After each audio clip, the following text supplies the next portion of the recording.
Olá, é um prazer estar aqui a convite da Comissão de Direito Ambiental, a quem agradeço na pessoa da presidente, doutora Clarissa Vanderschir, e do Dr. Erickson Scorsin, que propôs o tema da sustentabilidade acústica. Meu papel é conversar com vocês sobre, ainda que brevemente, sobre as relações condominiais, como isso afeta as relações condominiais. É isso que a gente se propõe a fazer nos próximos minutos. Eu me chamo Frederico Glitz, sou advogado e professor em Curitiba, e me dedico também a esse tema justamente em razão de algumas questões práticas que acabei me envolvendo durante a profissão e, claro, a convite do Dr. Erickson, será um prazer aqui comentar com vocês. Acredito que o primeiro ponto que a gente precisa levar em consideração é sempre como a questão, como a pauta da poluição sonora entrou no nosso linguajar e nas nossas preocupações. Se a gente parar para pensar a questão do som afetando não só a saúde, mas até mesmo a criatividade, até mesmo o estado mental das pessoas, isso é muito antigo.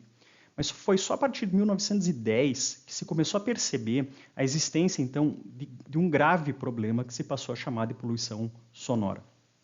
Essa pessoa, que eu chamei aqui de um profeta, né? Foi uma profecia em 1910, foi Robert Koch, que é famosíssimo como ganhador do Nobel, mas também por ter descoberto a tuberculose. E basicamente ele tentou alertar a nossa falta de imaginação, ou melhor até mesmo uma falta de olhar para esse tema, e mencionando que isso seria de fato uma epidemia. Epidemia que no fim dos anos 2019 foi constatada e foi de fato declarada pela própria OMS. Nós temos, a partir de 1975, as primeiras constatações que a poluição sonora causa, enfim, graves consequências para o corpo humano, claro, também para a saúde mental, mas as efetivas pesquisas começam a se popularizar e começam a ficar disponíveis apenas entre os anos 2010 e 2020, através de uma série de publicações em revistas científicas. Hoje, então, aquilo que para nós parece ser algo evidente, precisou de fato ser construído e não é uma construção assim tão rápida ou pelo menos tão recente. O que se tem de mais relevante atualmente é justamente que esses desdobramentos vêm fazendo uma quebra de uma inércia. E essa quebra de inércia pode ser exemplificada aqui em duas iniciativas ou por 2 pontos. Em especial pelo relatório global de 2021 da ONU, em que se destaca aqui uma série de propostas, mas também uma série de recomendações a autoridades públicas, aos ministros da saúde e também à sociedade civil, para que se trate esse tema, para que se aborde a questão da saúde a partir também da poluição sonora, e, efetivamente, a criação do Dia da Conscientização Internacional da Poluição Sonora e da divulgação da informação de como isso é relevante e como pequenas práticas e pequenas situações precisam ser tratadas para que a coisa não acabe ficando uma bola de neve, enfim, que acabe não se perdendo. Para ilustrar isso, eu peguei esses 3 grandes marcos temporais, os anos 1910, os anos 70 e o final aqui, o nosso início do século e o final agora da última década, para ilustrar visualmente, né, o que quer dizer isso a partir do ponto de vista, por exemplo, do tráfego. Se nós pegarmos lá em 1910, as ruas de São Paulo, bondes, carroças, poucos pedestres, enfim, o barulho era o barulho normal, o barulho que você associa com a vida durante o dia, e claro, a cidade se encerrando a vida dela à noite, e com isso, obviamente, também o tempo e a percepção do tempo e a percepção da vida também sendo tratadas de formas diferentes por aquela população. Já na década de 70, a gente já tem a explosão de São Paulo como uma metrópole, a gente já tem muitos carros, muita perda de tempo no trânsito e, claro, acrescentando, então, com o transporte individual e coletivo, não só a poluição do ar, mas também a poluição sonora. E isso só vai piorar ao ponto de que hoje a cidade, quando tem algum problema numa via, fica intransitável, facilmente percebido, por exemplo, durante a pandemia, como enquanto nós estávamos em isolamento social, as cidades ficaram quietas e nós passávamos a escutar novamente aqueles pequenos sons que não mais nos faziam sentido. Infelizmente, a gente acabou vivendo, então, nos acostumando, porque nascemos e vivemos durante essa situação, com uma espécie de ilha de barulho, em que o silêncio parece ser o estranho, quando, na verdade, o oposto é que deveria ser.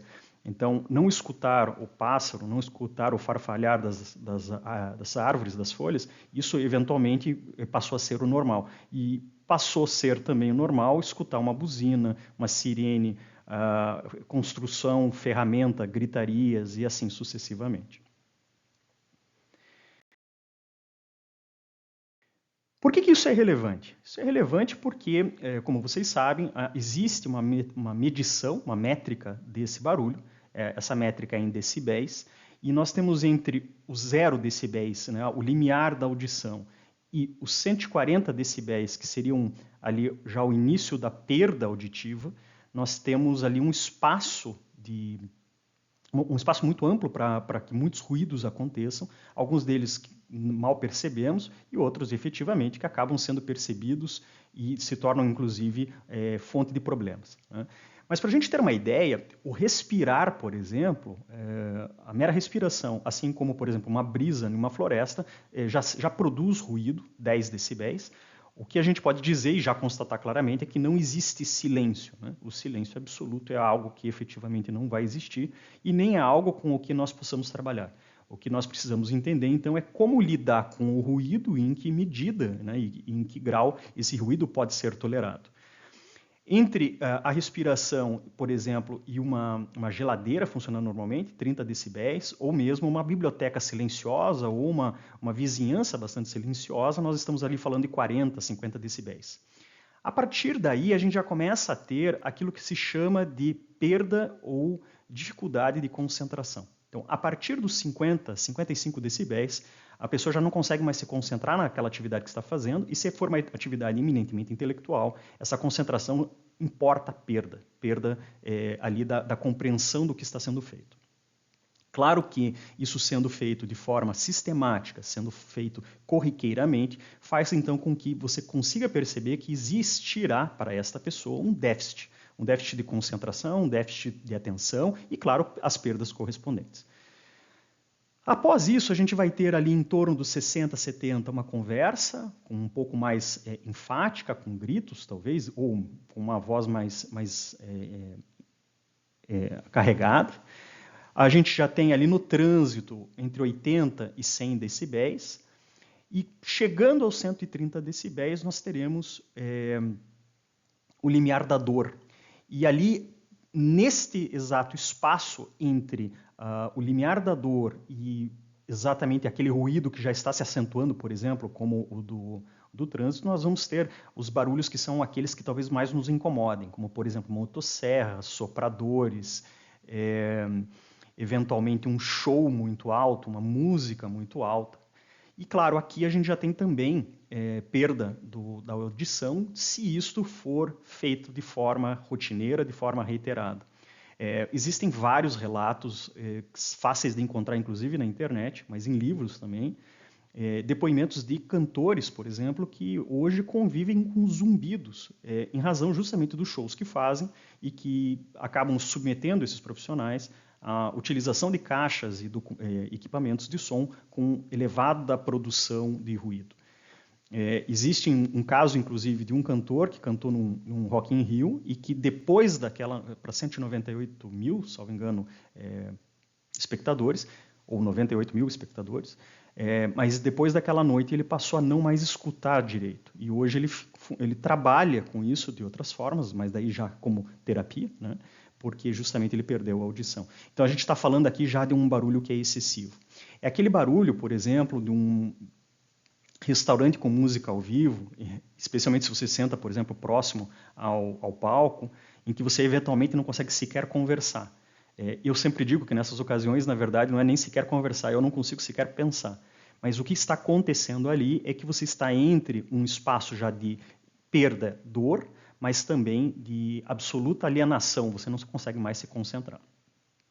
A partir daí, a gente tem já a perda da audição. Então, por exemplo, o avião que decola, né, o grande problema, por exemplo, dos aeroportos em zonas urbanas, E, claro, a partir daí também, né, os problemas só se acentuam. Então, por exemplo, com 160 decibéis, por exemplo, fogos de artifício.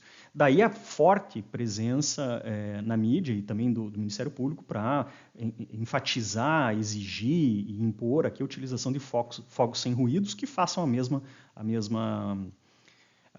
show de luzes. O problema, no entanto, é que não é sem ruído, né? E aqui de volta ao eufemismo. Sem ruído quer dizer com um barulho menor, mas o estampido continuar acontecendo e esse estampido continuará sendo alto.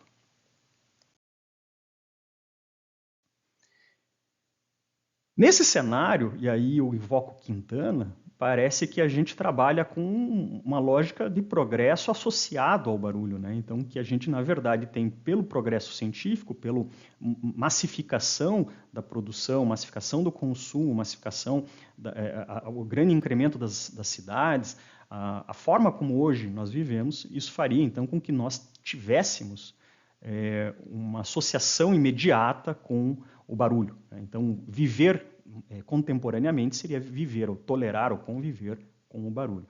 A brincadeira aqui de Quintana é justamente não enxergar nisso uma harmonia, né? E aí a cacofonia, esse barulho, ele substitui algo que nos ocupava antes de outra forma, como, por exemplo, um detalhe de um som que você não escuta mais ou que você, em razão desta cacofonia, não acaba mais percebendo.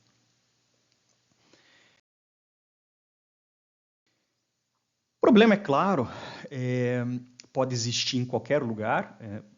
É comum, por exemplo, em locais de trabalho. Dependendo do trabalho, nós teríamos, inclusive, uma regra específica para fazer essa limitação. Pode acontecer em casa, pode acontecer em um show. Mas o grande drama parece ser quando essa poluição sonora acaba acontecendo de forma vizinha ao seu local de descanso, ao seu local de recolhimento, ali aonde você vai desenvolver a sua personalidade, você vai realizar suas atividades de lazer, você vai se desligar em relação ao mundo, você eventualmente vai ficar offline. Em um momento em que nem é tão extenso assim, se nós falarmos, por exemplo, das 11 às 8, das 11 às 9, dependendo da regulamentação local, nem é um momento tão extenso assim da nossa existência, mas um momento em que, no fim, esse ruído acaba atingindo a pessoa de uma forma em que ela está desguarnecida. E aí, por uma série de fatores, que vão desde, por exemplo, urbanos, se enfatiza muito, por exemplo, a existência de cidades que, por exemplo, são, por mais paradoxal que seja no Brasil, serem desprovidas de árvores. As árvores ajudam a bloquear um pouco esse som. Ou, por exemplo, cidades que são à beira de estradas, ou localidades, bairros à beira de estradas, que não têm, por exemplo, aquela espécie de bloqueio físico para que o ruído, para que a onda não impacte diretamente nas casas. E aí a gente pode fazer uma referência, por exemplo, desde o Minhocão, o antigo Minhocão em São Paulo, mas também a BR-101, quando ela passa, por exemplo, em trechos de Santa Catarina, que você basicamente enxerga a pessoa na sua morada, ali na sua residência. Então, desde então da infraestrutura, a existência ou não de barreiras físicas, a existência de árvores, eventualmente a construção, a forma como é construído o imóvel, o tipo das janelas, o material que é empregado, tudo isso acaba, obviamente, enfatizando ou reforçando um problema que pode ser crônico. Conhecemos um caso recentemente em que a situação geográfica daquela pessoa fazia com que houvesse ecos. E, no fim das contas, a própria situação urbana ali enfatizava o cenário de poluição sonora. Lembro ainda de 2 exemplos que são bem corriqueiros. Em algumas cidades do interior, mas também durante o período eleitoral, é muito comum que a gente escute, por exemplo, veículos passando com alto-falantes falando, fazendo a campanha ou fazendo a publicidade. Enfim, você está na sua casa, no seu momento de descanso, nem mesmo em finais de semana você consegue se livrar daquele ruído. E, eventualmente, também aquelas hipóteses em que você acaba sendo pego por alguma festividade, então um carnaval, um fora de época, um trio elétrico, e, claro, dentro do roteiro turístico, com todos os incentivos do roteiro turístico, mas também a ideia de que acabe, eventualmente, passando na frente de zonas residenciais. Então, esse emaranhado, quando a gente fala da questão urbana, ele de fato é um emaranhado de responsabilidades e competências, e o que acaba acontecendo é que é um problema muito mais complicado e muito mais complexo do que simplesmente vai se trabalhar dentro de um condomínio edilício ou de uma vizinhança específica. O que a gente acaba percebendo é que existem vários níveis aí de interação e de competência que acabam se sobrepondo. E ao fazê-lo, muitas vezes acaba acontecendo, infelizmente, aquilo que nós conhecemos por o cachorro que tem mais de um tutor acaba morrendo de fome. E nesse caso aqui, o nosso cão acaba sendo, de fato, o desprezo com a regra, né? A gente teve, por exemplo, recentemente, um exemplo no Rio de Janeiro, salvo engano, em que aqueles tocadores de música portáteis foram proibidos nas praias, porque se declarou em um determinado momento em que os turistas simplesmente saíam das praias porque não aguentavam mais o ruído, a competição entre os grupos que ali estavam com seus respectivos sons. E claro, eu não escuto o meu, acabo erguendo porque eu não quero escutar o do outro. E neste de erguer o volume, todo mundo acaba sendo atingido. Por outro lado, embora isso possa ser, obviamente, poluição sonora, ou eventualmente isso possa ser um problema do ponto de vista civil também, nós temos que perceber que esse não é o único poluidor, porque naquela mesma praia, por exemplo, existe o vendedor do chamate, que vai estar gritando o seu produto, chamando a atenção do seu consumidor, você vai ter o barulho do trânsito atrás e assim sucessivamente. Então também não podemos imaginar que o tema é simples, que possa ser resolvido apenas do ponto de vista da vizinhança, e nem de que ele também é simples o suficiente para apontarmos o dedo para um único responsável. A questão, no entanto, é que quando vem a vizinhança, nós acabamos percebendo um certo extrapolar aqui dos sentimentos. E nos últimos tempos, a mídia vem ficando muito pródiga em demonstrar isso. Recentemente tivemos vários e vários casos de violência associada ou motivada ou justificada, se é que nós podemos usar qualquer um desses termos, pelo suposto barulho, pelo suposto abuso de direito, eventualmente suposta poluição sonora. Desde casos, efetivamente, de crimes contra a vida, mas também de vizinhanças inteiras reclamando em relação aos shows, e não apenas aqui no Brasil, mas também em outros lugares, não só em relação à infraestrutura, mas o ruído que aquilo faz, que aquele show eventualmente vai fazer, em bairros que eventualmente não tenham estrutura nem para escoar as pessoas. Porque, além de tudo, a gente não está falando apenas do show, né, do som do show, que esse eventualmente pode ser até controlado, mas daquele público que lá está fazendo um barulho, uma vaia, ou um aplauso, ou cantando junto, ou o que é até pior do ponto de vista daqueles moradores, o fluxo de gente que entra e sai naquela região durante a noite, durante um largo período de tempo, e que vai conversar, e que vai estar animado, e que vai cantar, enfim, e que vai acabar gerando também o seu barulho e também a sua depreciando aqui esse momento de descanso daquele que lá se encontra. Nós temos também várias vezes a situação na vizinhança dos constrangimentos, ou das ameaças, ou eventualmente até daquela pessoa que se torna um stalker em razão desse incômodo. Todos nós conhecemos casos de vizinhos que acabaram sendo, em razão daquele som todo, ou daquele suposto som, que também temos que pensar assim, acabam tomando para si uma postura um pouco abusiva no sentido do seu direito ao sossego e acabam reclamando, por exemplo, ou acabam não tolerando qualquer som.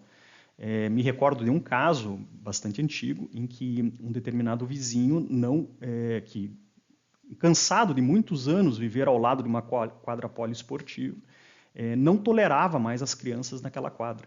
E a cada tentativa das crianças de usarem a quadra, ele invocava lá uma série de ameaças para que elas não o fizessem.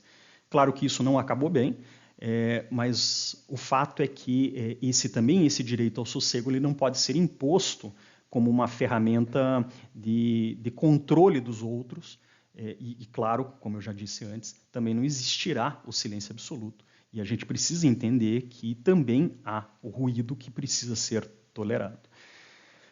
E assim a gente vai tendo exemplos que só vão se acrescentando também por conta do zoneamento. As cidades acabam se misturando, as práticas esportivas ao lado de de espaços residenciais, clubes, restaurantes, enfim, casas de show junto também dos caminhos de zonas residenciais, eventualmente até mesmo nos próprios prédios. E a gente acaba percebendo, então, que essa mistura de destinações acaba também podendo trazer complicações do ponto de vista da vizinhança. Mas o que mais acaba chamando a atenção, de fato, são aquelas questões que rotineiramente são apresentadas na mídia, por exemplo, que vão desde lá das festas, durante as noites, a madrugada, o som alto, o se despreocupar em relação ao outro, mas também o excesso de reclamações que várias vezes acabam sendo feitas e que nada acontece, aquela sensação de que não adianta sequer reclamar e que eu preciso resolver o problema de um outro jeito. E aí essas situações acabam se acirrando, porque estamos falando aqui, se pensarmos do padrão poluição sonora, estamos falando de uma atividade que vai, de alguma forma, atacar a saúde mental e física da pessoa. Essa pessoa já deteriorada na sua condição de saúde pode, eventualmente, acabar tomando medidas que não são as mais adequadas, sim, em abuso de direito, mas também, de alguma forma, que precisam ser evitadas, que o resultado acabe podendo ser evitado de outra forma. Me parece que nesse ponto é que a gente chega à questão que é essencial, como lidar com isso? E eu destacaria aqui 6 pontos, ou 5 pontos para a gente atingir o nosso objetivo. E muitos deles não são necessariamente pontos que precisariam ser discutidos com maior profundidade jurídica, mas que fazem sentido se bem utilizados como instrumentos, por exemplo, nas relações condominiais. E aqui eu volto às relações condominiais, efetivamente, para destrinchar e para explicar aquilo que eu pretendo expor aqui. A primeira questão que me parece importante é que a gente tem que desmistificar o que é o ruído. E aqui, quando eu falo desmistificar o que é o ruído, é entender que nós somos pessoas distintas e que aquilo que eventualmente eu esteja fazendo pode, de alguma forma, impactar o outro. Aqui eu chamaria de a grande questão da alteridade, que parece falhar um pouco, especialmente nas relações mais contemporâneas, especialmente quando são nossos vizinhos, mas são coisas muito básicas. Então, por exemplo, me recordo de uma situação em concreto em que a reclamação era de que a pessoa chegava muito tarde e andava no seu apartamento com salto alto.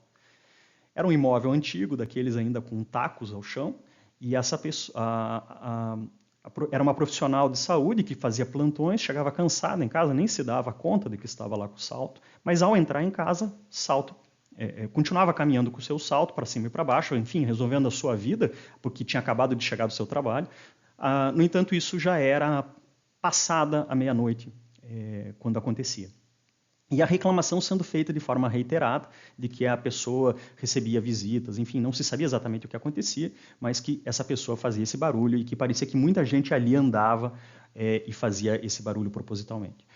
Quando, na verdade, bastariam 2 raciocínios muito simples: a pessoa entrar na sua casa de salto, tira o sapato e anda descalço, ou com algum outro calçado, ou ir de outro lado, também o vizinho perceber que ali existia um profissional de saúde e conversar: olha, eu sei que você chega tarde, mas eu não sei se você sabe, mas o barulho acaba chegando aos meus ouvidos. Lembro também de um outro cenário em que crianças viviam no andar de cima, crianças com idades variadas ali, talvez pré-adolescentes e adolescentes, e que, enfim, brincavam, corriam, etc. Só que isso já passado também um certo horário da noite. E a grande dificuldade daqueles pais era conseguir fazer com que as crianças que chegavam da aula no período da tarde e se concentrassem, que acabassem ali de se concentrar e pudessem querer descansar. Elas não estavam ainda cansadas o suficiente, talvez. E no outro dia elas acordariam tarde, porque a aula delas era só no período da tarde. Em compensação, os vizinhos de baixo, e aqui parece até que há um certo azar em alguns casos, os vizinhos de baixo precisavam acordar muito cedo porque trabalhavam também em um plantão industrial. E aí você tem um cenário perfeito para que se gere uma situação de limite que eventualmente vai gerar uma agressão, um bate-boca, uma discussão, quando na verdade, estritamente se falarmos alteridade, em senso comum, em pensar no outro, as coisas poderiam, e mesmo conversar em tempos tão difíceis, as coisas poderiam ser um pouco mais simplificadas. O segundo caso é entender que, e aqui para além da desmistificação, né, aquele barulho que eu faço, por menor que seja, pode incomodar, né, entender o outro.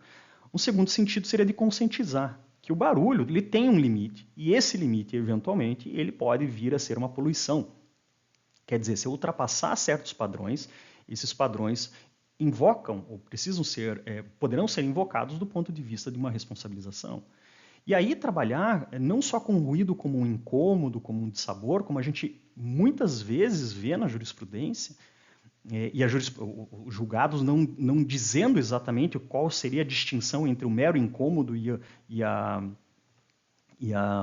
aquilo que possa ser considerado poluição, porque, de fato, se você é um apreciador de ópera, muito provavelmente você escutará essa música com um volume muito mais alto do que, efetivamente, se você for um apreciador de bossa nova. São dois raciocínios diferentes, são duas formas de experiência diferentes, mas que, claro, que podem ser percebidos também de forma diferente, mas que também precisam ser levados em consideração como o outro vai perceber. Hoje já existe a certeza de que algumas pessoas percebem o som e se agridem dele de forma diferente das outras, e algumas pessoas são, inclusive, mais sensíveis a eles. Então, por exemplo, sons que são repetitivos e que podem ser simplesmente resolvidos de uma forma realmente simples, poderiam evitar uma série de dissabores. Aqui lembro, exemplo, uma discussão que eu presenciei, essa não foi judicializada, mas uma discussão que eu presenciei sobre sinos. Era um enfeite com sinos que era pendurado numa janela. Quando batia o vento, aqueles sinos tocavam. Para alguém, isso pode ser absolutamente relaxante. Para outro, por exemplo, que era o caso, aquilo era a porta de uma série de problemas que acabavam redundando numa enxaqueca terrível. Então, assim, são cenários em que a gente precisa também entender que a poluição, aquilo que é a poluição, ela vai ser também não estritamente perceptível por todos.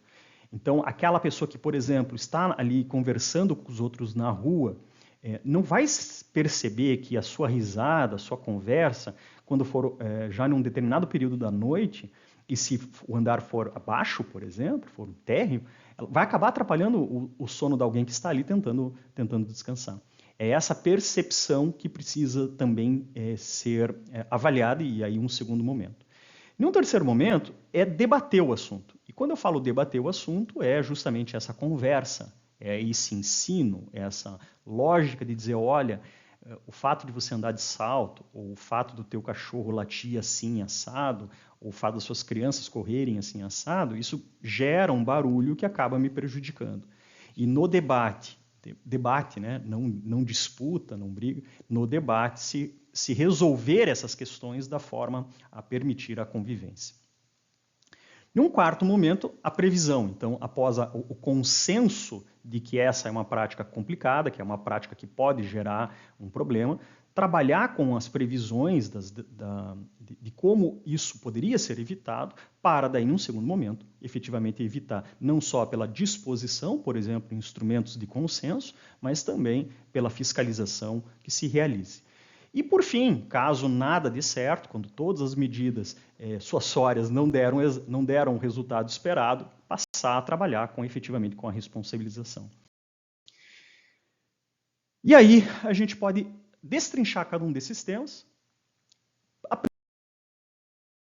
primeira delas é a questão justamente da desmistificação, e aí no condomínio me parece que um ponto é fundamental, que é entender qual é o papel aqui, qual é o teu espaço da propriedade, teu espaço como proprietário. É muito comum que nós escutemos que o proprietário faz o que ele bem entender, porque a casa é minha. E aí algumas regras, por exemplo, condominiais, como, por exemplo, não receber prestadores de serviço nos finais de semana, acabam sendo percebidos como uma certa afronta a esse direito. Por mais que isso possa ser, e por mais que algumas dessas regras de fato sejam irrazoáveis, como, por exemplo, um prestador de serviço que não vá realizar nenhum tipo de conserto, nenhum tipo de barulho, não teria por que ser impedida a entrada dele, em princípio, né, se esse é o parâmetro que nós estamos usando.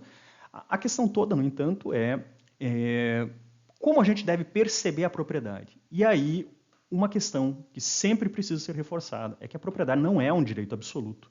A gente aprende isso na faculdade, mas o direito absoluto que lá havia, que vem desde o período imperial romano, esse direito absoluto quer dizer outra coisa. Ele não quer dizer que é exatamente o que eu quero, né? Então, o que é meu não é o que eu quero, né? E eu não posso fazer o que eu quiser com o que é meu. Esta lógica vem muito ponderada aqui por uma série de fatores mais contemporâneos, que a gente pode traçar o olhar desde, por exemplo, a lógica da função social, desde a lógica do abuso de direito, mas a premissa básica aqui é que para o proprietário também surgem limites, então ele não pode fazer tudo o que ele bem quiser, e também existem responsabilidades. Para isso, eu posso dizer simplesmente, utilizando o próprio Código Civil, só a título de exemplificação, que, por exemplo, o direito de propriedade do condômino, quando ele é previsto no artigo 1335, ele vai trabalhar com a ideia de usar, fruir e livremente dispor. Mas, na sequência, ele já cria uma série de deveres, como, por exemplo, aqueles previstos para a própria propriedade e aqueles para o condômino, que eu ilustro para vocês na sequência aqui. Então, por exemplo, o direito de propriedade ele tem que ser feito ser exercido sem que provoque qualquer tipo de abalo à segurança, sossego, que seja prejudicial, enfim, para os seus vizinhos, é o que diz o 1277. Cabendo aquele vizinho, inclusive, prejudicado, não só pedir para que não aconteça, diante de uma ameaça, como eventualmente, se acontecer, que pare de acontecer e que, se acontecerem efetivamente danos, que esses danos sejam de alguma forma compensados.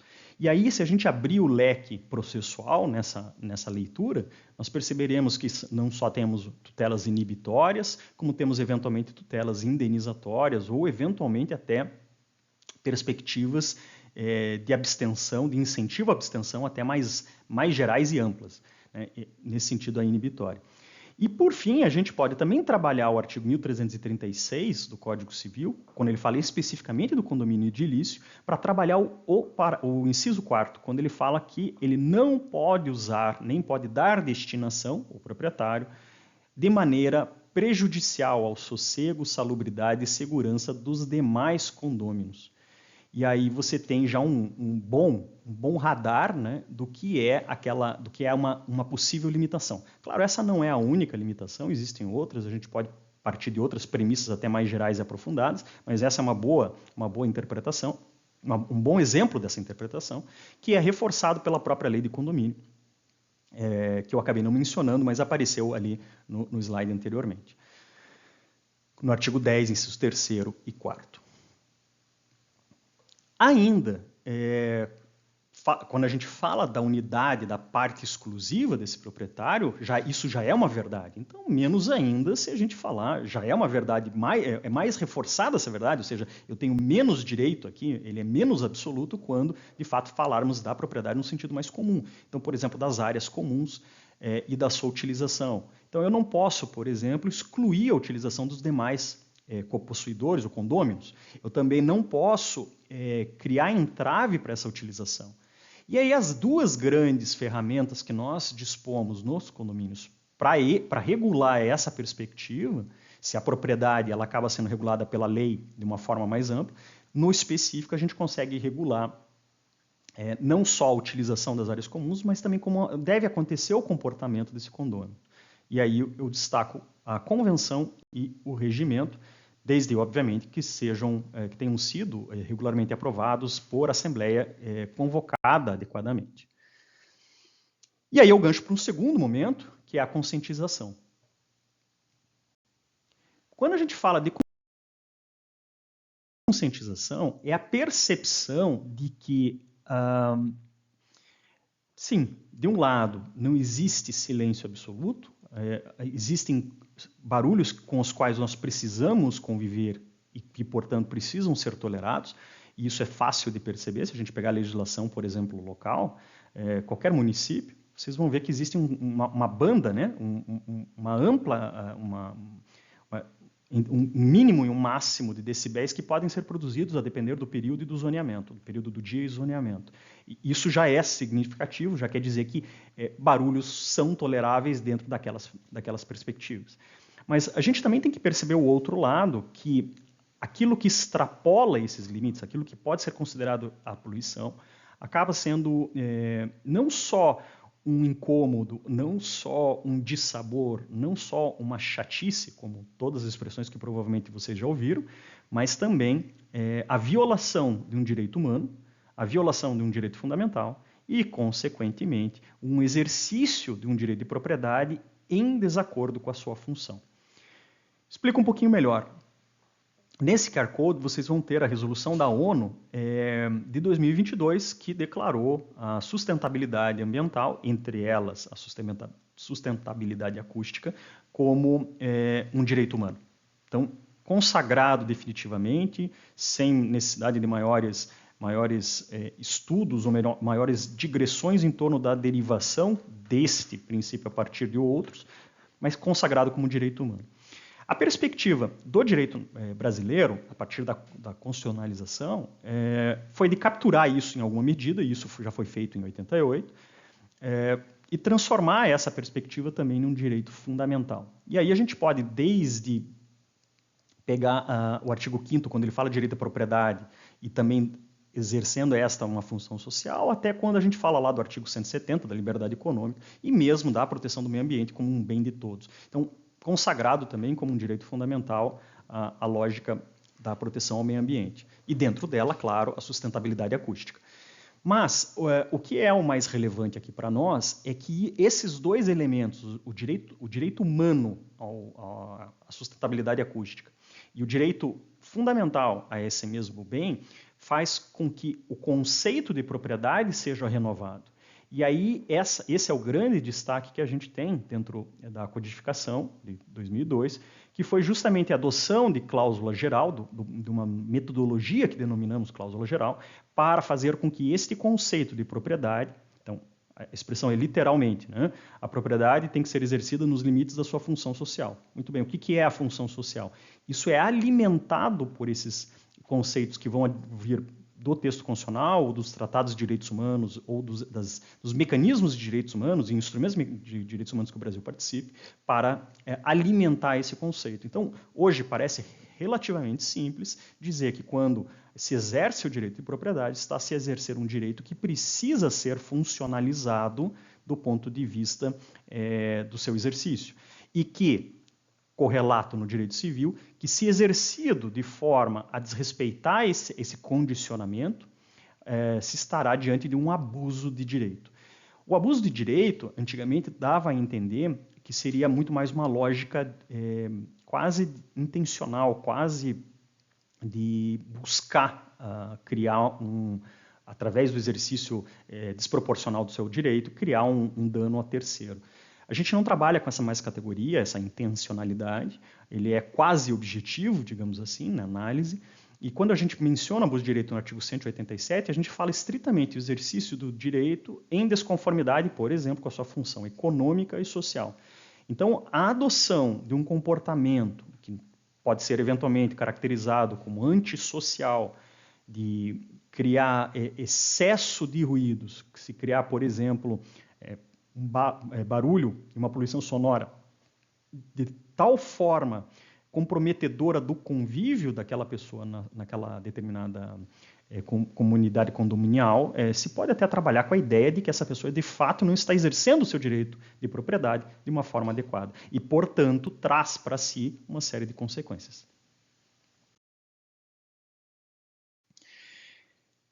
Acho que nesse ponto merece atenção aqui o destaque que é feito pelo próprio relatório das Nações Unidas para a questão da poluição sonora e como ela deve ser tratada. Claro que o enfoque ali é um enfoque eminentemente público, então chamar atenção especialmente para a adoção de medidas de política pública. Daí entrar, por exemplo, a questão das métricas e dos parâmetros para identificação, mas também para conscientização, para punição dos responsáveis e, claro, para divulgação da informação e para apoio de iniciativas que visem suportar esse tipo de alternativa, né, de evitar a poluição sonora. A gente vai falar de educação e conscientização muito fortemente também e de fiscalização e responsabilização. Normalmente, a perspectiva que se dá, tanto no discurso jurídico quanto no discurso, por exemplo, dessas organizações internacionais, é de fato um discurso muito público. Quase como se empresas, pensando aqui no sentido de fornecedores, efetivamente, e mesmo particulares no sentido geral, não tivessem tanta responsabilidade a partir disso. É claro que a construção dos direitos humanos se dá a partir dessa perspectiva, ela vai descendo para dentro da atividade particular, e cabe, claro, ao direito civil trabalhar com essa perspectiva mais humanizada dos seus direitos para perceber essa necessidade e fazer a aplicação aqui desses direitos humanos e direitos fundamentais de uma forma que não seja estritamente dependente do Estado, exigir, por exemplo, comportamentos que perpassem por esses deveres que são de todos. Mas, apesar de parecer, portanto, que se trata de um tema estritamente de direito público, a gente pode trabalhar essas categorias também como informadoras de outros raciocínios dentro da perspectiva civilista, e especialmente privatista. E aí eu posso usar um exemplo concreto, que seria a própria lógica do que é o descumprimento de uma obrigação. Não apenas aquela de realizar a entrega de certa quantidade de pecúnia, né, a taxa condominial, como a gente chama no vulgar, mas a perspectiva, por exemplo, do que quer dizer usar a sua propriedade, do que quer dizer os deveres de abstenção e como que esses deveres de abstenção devem ser, por exemplo, lidos. Então, quando a gente fala lá da famosa lei do silêncio, ou, enfim, manutenção do silêncio, o que isso quer dizer? Como que eu vou entender essa compreensão? Não é uma análise estritamente de um texto legislativo que vai me dizer lá, pode do horário tal ao horário tal. Isso por si não é suficiente. Muitas vezes a perspectiva precisa perpassar também essas outras análises, que são análises aqui que vão trazer para dentro da compreensão e da aplicação desse dispositivo e da exigência desses deveres uma compreensão muito mais organizada do ponto de vista de direitos constitucionalizados, aqui direitos fundamentais e a perspectiva de direitos humanos. Aqui, por exemplo, eu cito um caso que eu tomei conhecimento de um imóvel que o morador do primeiro piso, ele mora, o quarto dele de dormir, o dormitório, é exatamente acima da academia. E naquele condomínio em especial, o grande problema, aparentemente, da engenharia foi de que não importa a quantidade de isolamento que seja feito, porque o problema do peso sendo colocado no chão, então, por exemplo, de um halter sendo colocado no chão, é a vibração que vai acontecer na estrutura e que vai atingir o quarto. Então, ele reclamou disso, essa existência desses barulhos, porque algumas pessoas, por exemplo, faziam seus exercícios muito cedo pela manhã, e essa vibração, e a academia funcionaria, enfim, um horário mais elastecido, justamente porque tinha todo esse isolamento, e sempre a conversa passava por isso. Não, mas é isolada, é impossível de acontecer. E, aparentemente, uma perícia estrutural indicou ali que a vibração de fato acontecia e que, sim, ele talvez não escutasse o barulho no sentido que nós daríamos ao termo, mas ele escutaria a reverberação desse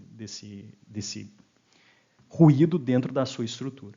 Então, nesse caso, a solução, por exemplo, poderia ser consensual, talvez limitar o horário de utilização da academia. Mas isso, obviamente, passaria por um problema de assembleia e, eventualmente, ele seria voto vencido nesse caso. Então, até onde esse raciocínio do dever aqui de abstenção, por exemplo, não limitaria a utilização dessa academia, independentemente da votação, né? E aí a gente precisa pensar, para extrair esse conceito, e extrair o próprio conceito de exclusão, por exemplo, do condômino antissocial, você precisa passar por outras perspectivas que não são estritamente as perspectivas legisladas. Se nós formos para o texto positivo, essa compreensão de que ele é uma medida de política pública e de que ele trabalha com uma série de esferas que vão para além do particular, isso vai ficar muito claro, né? Então, a gente pode trabalhar desde a legislação federal, por exemplo, toda a legislação ambiental federal, quando ela fala ali da Política Nacional do Meio Ambiente, ou quando, por exemplo, ela fala da educação para o consumo sustentável. Tudo isso é determinação para o Estado, para que o Estado promova a educação, promova a conscientização, realize eventos, exija políticas que adotem essa perspectiva. Mas diz muito pouco, talvez, por particular. Ele provavelmente se sente excluído desse raciocínio. Podemos, no entanto, trazer ele mais para a realidade. E aí eu invoco, por exemplo, o Código de Defesa do Consumidor. O Código de Defesa do Consumidor, embora não seja tema especificamente dele, ele não é específico para isso, ele tem alguns dispositivos que poderiam ser invocados, eventualmente, para alguém que é vítima aqui daqueles sopradores, né? Os sopradores a combustão que infernizam aí os dias de vários de nós quando o serviço de jardinagem é feito. Por quê? Porque o problema ali, efetivamente, isso a gente veio descobrir num determinado momento, é de que sequer existem limites previstos na legislação específica aqui e nas normas técnicas para a produção do seu ruído. Então, a gente já sabe que aquilo ali não é, de alguma forma, ele não tem controle. Mas a utilização por longo período de tempo, né, no mesmo lote de imóvel, por exemplo, ou o que é pior, e acontece muito, é que em variados dias da semana diferentes, vizinhos fazendo aquela limpeza e aquela sopragem, vai criar aquela cacofonia em que todo mundo acaba sendo envolvido durante uma semana inteira, num determinado, e algumas vezes até final de semana, em uma determinada prática de jardinagem de outrem. A questão é, quem coloca o produto no mercado é responsável pelo dano que ele causa.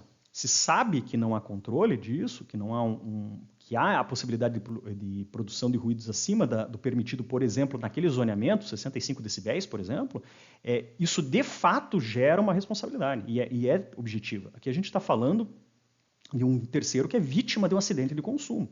O descumprimento de uma norma ambiental é, inclusive, cláusula abusiva e, claro, por correspondência, prática comercial abusiva.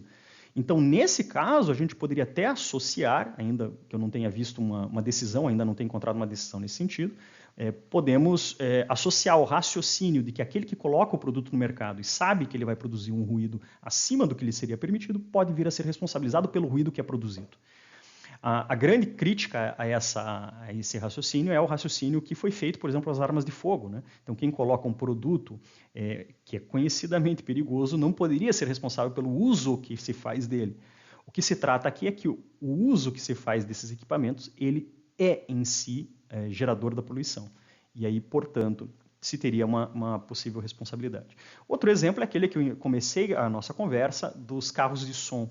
É uma iniciativa em várias cidades, vi iniciativas não só do Executivo, mas também do Ministério Público, de convocar e de tentar mitigar de uma série de formas, eventualmente até proibindo a utilização desse tipo de publicidade.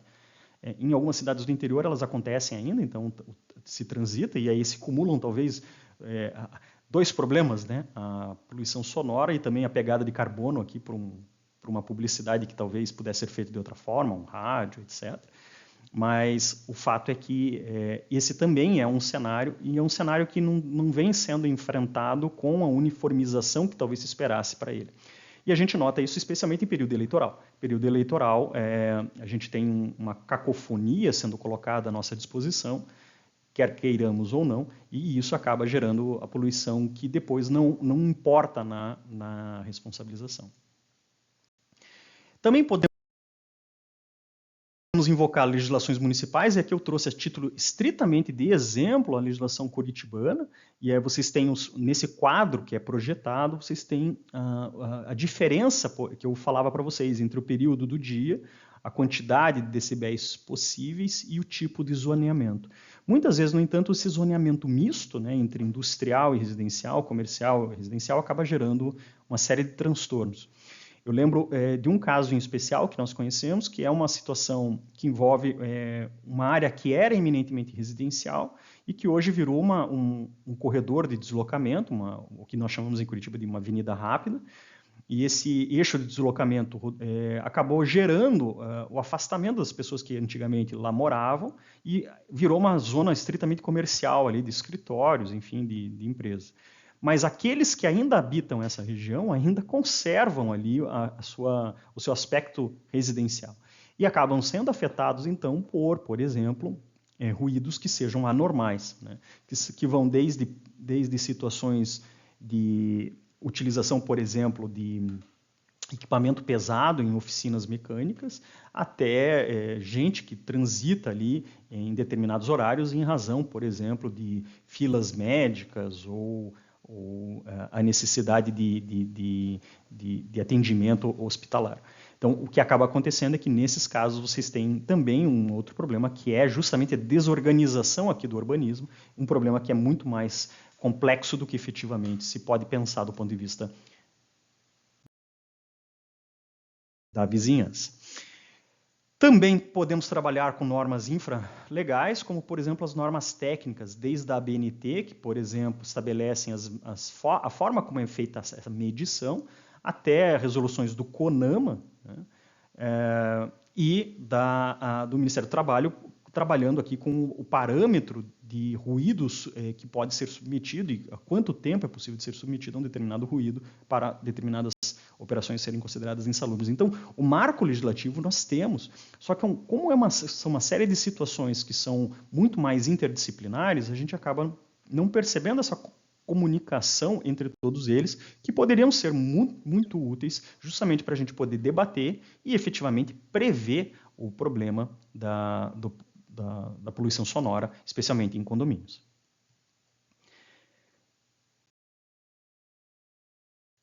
Para isso, me parece que o grande papel aqui é o de construção de um espaço sustentável, e aí é a construção talvez mais democrática que nós tenhamos, que é a de participar, né? Todo condômino tem direito de participar das deliberações e votar, e claro, ser votado eventualmente, se assim se candidatar. E dentro dessa perspectiva, é trabalhar também com a construção desse espaço por meio de regimentos e consensos. Então, criando, por exemplo, regras para a utilização da academia, que eu mencionava antes, horário para a utilização da piscina ou da churrasqueira, eventualmente como se comportar nas áreas comuns.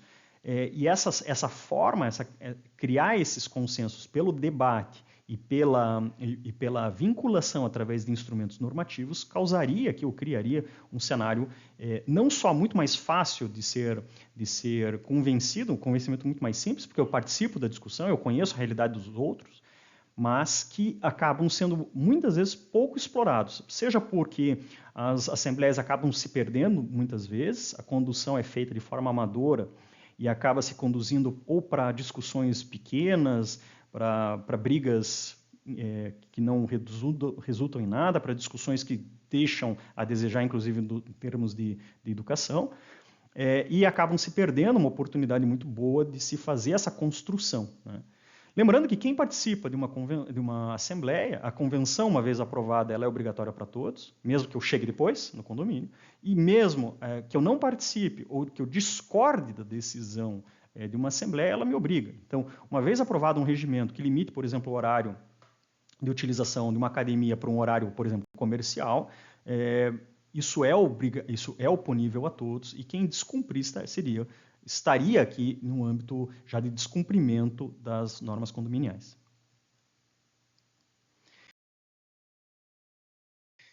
Trouxe alguns exemplos aqui. Na verdade, eu apaguei outros que eram menos relevantes e deixei 3, né? Então, os vizinhos, né? O vizinho festeiro, o vizinho atlético e as crianças, né? E aqui é realmente simples de a gente comentar como esse debate e esse espaço de criação mais democrático ajudaria, né? Então, por exemplo, o festeiro, ele não precisa parar de fazer as suas festas. O que ele pode fazer é cuidar com o horário, né? Pedir para os seus convidados não conversarem nos elevadores ou nos corredores, para que, se saírem, não continuem as piadas e as risadas que lá na sua casa estavam sendo feitas, que se comportem, então, de forma a não criar muito barulho. O mesmo pode ser para o nosso atleta, que eventualmente acorda cedo e vai fazer utilizar os seus equipamentos, eventualmente um halter, ou eventualmente fazer alguma coisa. E nisso não só cuidar com o horário, mas também, eventualmente, o isolamento da área, né? Então, tatames, ou eventualmente um isolamento acústico da área que ele ocupa, que ele utiliza para fazer esses exercícios. E mesmo o som, efetivamente, que ele utiliza para se distrair durante esse período. E, claro, as crianças a mesma coisa, conversar com as crianças, conscientizar elas dos horários, de que existem outras pessoas naquele espaço e que essa conscientização, inclusive para que percebam desde já o outro e as necessidades do outro, que ainda que elas não precisem acordar cedo, existe, de fato, a pessoa que acordará cedo e que elas precisam respeitar em razão disso. Isso conduz a um outro cenário, que é o cenário de se evitar o problema, né? E se evitar o problema, se de um lado a negociação, o consenso democrático que é alcançado, a alteridade alcançada, isso evitaria com certeza questões piores. Mas também cabe àquele que administra o condomínio a fiscalização dessa aplicação. E eu destaco aqui um ponto muito importante, tanto do Código Civil quanto da Lei de Condomínios, que é enfatizar que é obrigação, né, dever do nosso síndico fazer a fiscalização e dar cumprimento às determinações da Assembleia, do Regimento e da Convenção. Quer dizer, então, que ele não tem muita discricionariedade para decidir se vai ou não vai fazer, se merece ou não merece acolhimento. Ele também é papel dele instruir os funcionários, que muitas vezes são usados aqui como ponta, né, como ponta dessa comunicação. Então, alguém liga para o funcionário e diz, olha, estão me incomodando aqui, estão fazendo barulho. O funcionário liga e diz, olha, o senhor está fazendo barulho. Quando, na verdade, talvez um fluxo de comunicação, um fluxo formal de procedimento pudesse ser utilizado. E também, mesmo quando for o caso de punição, averiguar antes, né, entender o porquê antes, fazer um procedimento, inclusive, talvez de defesa aqui, para que a pessoa possa justificar eventualmente o que é aquele barulho e se aquilo de fato procede ou não. Recordo de um caso em especial em que a pessoa atribuía ao seu vizinho de cima o arrastar de móveis durante a noite, e aquilo se revelou, na verdade, um problema que não era exatamente arrastar de móveis, mas sim um problema de encanamento no seu próprio imóvel, e que acabou gerando um problema de vazamento. E esse barulho que ele confundia com arrastar era, na verdade, o cano que estaria dando ali já sinais de que romperia. E essa situação, no entanto, gerou tal desconforto que quando ele se viu nessa situação de precisar da ajuda eventualmente de outras pessoas em razão do rompimento, do acidente que lhe foi causado no seu imóvel, ele não obteve sequer a resposta dos vizinhos, que simplesmente se lavaram as mãos, cansados talvez daquela postura dele de não conversar, de agressão, etc. O que é importante, no entanto, é que, embora sejam necessárias todas essas ponderações, o síndico ele precisa cumprir o que for determinado, o que for decidido. Ele não decide, ele nesse caso representa o condomínio, e claro, com as consequências específicas. Então também temos aqui consequências para isso, mas o fato é que, se ele não cumprir ou não fizer cumprir essas determinações, ele pode inclusive vir a ser destituído, vindo a ser substituído como síndico.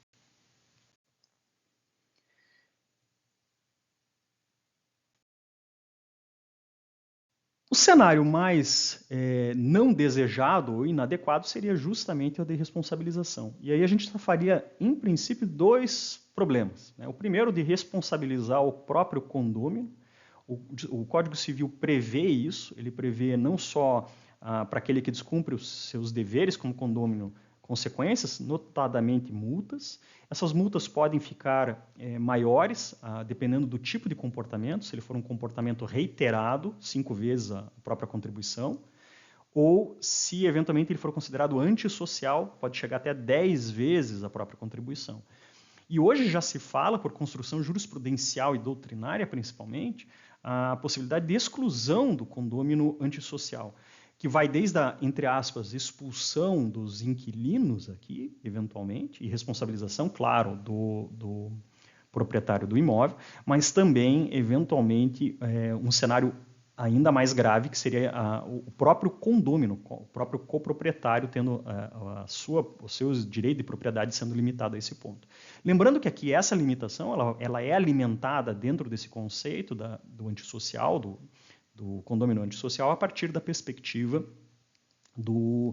funcionalizada, que nós chamamos, né? Então, da perspectiva aqui de direitos fundamentais e exercício da função social da propriedade. Então, são casos como aquele, talvez, que nós vimos nas notícias, em que o condômino foram 40 e tantas visitas da polícia, foram tantas reclamações, houve alguns casos que a gente viu também na mídia, de agressões, de ameaças, enfim, de perseguições. Isso tudo pode causar esse tipo de cenário. Assim, claro, como a responsabilidade civil pelos danos causados, né, e como se trata de uma responsabilidade ambiental, a gente falaria também de responsabilidades administrativas, eventualmente aqui multas principalmente, e penais. Então a gente pode estar trabalhando com um cenário em que esse nosso vizinho festeiro, ali para usar o exemplo que eu mencionei há pouco, esse vizinho eventualmente é um poluidor, e como poluidor ele vai ser tratado daí para frente também sob a perspectiva criminal. E aí, claro, abrem-se vários canais distintos, né? Responsabilização administrativa, nenhuma determinada autoridade, responsabilidade penal, uma determinada tipo de procedimento, e responsabilidade civil, outro. Antes de mostrar um exemplo efetivamente desse caso, posso indicar aqui, ou simplesmente mostrar a legislação. Então, o artigo 14, incisos 1º e 3º, efetivamente para a responsabilidade administrativa, e também, da mesma lei, o artigo 15 para a responsabilidade penal. E se falarmos de contravenção, aí falaríamos também do artigo 42. E a grande crítica que se fala da contravenção é justamente isso, né? Acabaria sendo um problema que se resolveria em juizados especiais e que acabaria não trazendo a complexidade e o tratamento, né? Até mesmo as medidas processuais inibitórias, por exemplo, que sejam necessárias. Mas se a gente passar a trabalhar sob a perspectiva de que também se trata de uma questão ambiental, regida pela legislação ambiental, a perspectiva das punições aqui podem ser até muito mais drásticas do que simplesmente a mera contravenção. A gente pode pensar também na responsabilidade por omissão do nosso síndico, por exemplo, que eventualmente não tome as medidas, que seja conivente ou que, enfim, se recuse a fazê-lo. E trazendo, eventualmente, até mesmo consequências para o próprio condomínio, já que ele representa o condomínio. E aí, uma série de dúvidas, porque a jurisprudência não é clara a respeito, tais interpretações decorrem do texto, mas até mesmo a doutrina acaba não mencionando elas especificamente. Então, a gente tem um espaço de construção bastante amplo nesse aspecto. A responsabilidade civil, talvez, até mesmo como solidário por ser o causador, também mais um causador do dano, e até mesmo, eventualmente, a responsabilização penal por não colocar fim naquela atividade. E aqui vai desde do condomínio que, por exemplo, não pune o condômino poluidor, até, por exemplo, o condomínio que contrata um fornecedor de serviços, por exemplo, aquele serviço de jardinagem que mencionávamos antes, que trabalhe com uma perspectiva poluidora, que utilize equipamentos que não sejam certificados ou que, eventualmente, os utilize a despeito do ruído que façam. E isso ainda pode trazer uma responsabilidade trabalhista, porque, eventualmente, esse prestador de serviço tem seus próprios funcionários, e esses funcionários, por exemplo, estão sendo colocados... estão sendo submetidos a um trabalho que possa vir a ser insalubre e, eventualmente, sem as proteções necessárias. Então, em algum sentido, até mesmo a fiscalização disso pode ser atribuída ao condomínio e, consequentemente, também as responsabilidades que disso se extraem. Trago, só para ilustrar, os artigos 2º e 3º da legislação ambiental que trabalham, então, com a perspectiva criminal, como eu mencionei antes, e até mesmo, eventualmente, do condomínio, dependendo da interpretação que poderia ou que pudesse ser feita. Já caminhando para o encerramento, eu gostaria só de mostrar um julgado que é um grande precedente do STJ sobre o assunto. É um caso de poluição sonora, e esse caso de poluição sonora sob a perspectiva do direito de vizinhança e atuação do Ministério Público. E aqui a responsabilização criminal foi feita sob a perspectiva, então, da atuação do Ministério Público, mas o que é mais interessante é como o STJ destaca isso. E ele vai dizer que, nesse caso, o Ministério Público não está atuando na defesa da vizinhança. Ele está, na verdade, prevenindo aqui um dano ao meio ambiente, tratando, responsabilizando um dano ao meio ambiente, e, portanto, de interesse de todos. E aí, nessa perspectiva, que se abre um canal muito maior de responsabilização daquele condômino que, eventualmente, quer fazer a sua festa e não está nem aí para os demais, como a gente, de vez em quando, escuta na mídia. Ele não só é responsável pelos danos que causar aos seus vizinhos, eventualmente aos terceiros que também sejam impactados por aquela poluição, mas, eventualmente, até administrativo e criminalmente responsabilizado pelo dano ambiental que está causando naquela região, naquela comunidade. Me parece que a gente não pode seguir muito como a brincadeira, mais uma vez aqui, de Quintana. Não se trata de, no futuro, buscarmos aí uma solução para o problema barulho, né? Ruído. Como eu disse antes, ruídos, barulhos precisam muitas vezes ser tolerados. Então, uma criança, um bebê, por exemplo, chora de fato. Isso é da natureza humana. Não há muito controle sobre isso. Assim como, por exemplo, animais latem, miam, etc. Mas o desrespeito aos outros e a total falta de iniciativa para que esse ruído, ainda que seja normal, não extrapole em volume ou, eventualmente, não se torne um problema, uma poluição, isso sim é que a gente deve se preocupar. Então, em vez de se preocupar com a situação, em vez de se preocupar com eliminar o barulho, enfim, a gente precisa preservar a alteridade e não contratar o Dr. Praxedes da publicidade. Eu lhes agradeço enormemente a paciência. Eu espero que essa minha breve fala tenha sido interessante, tenha lhes trazido alguns pontos para pensamento, porque, de fato, o que nos interessa são sempre as perguntas, né? Não existem respostas corretas. Muito obrigado.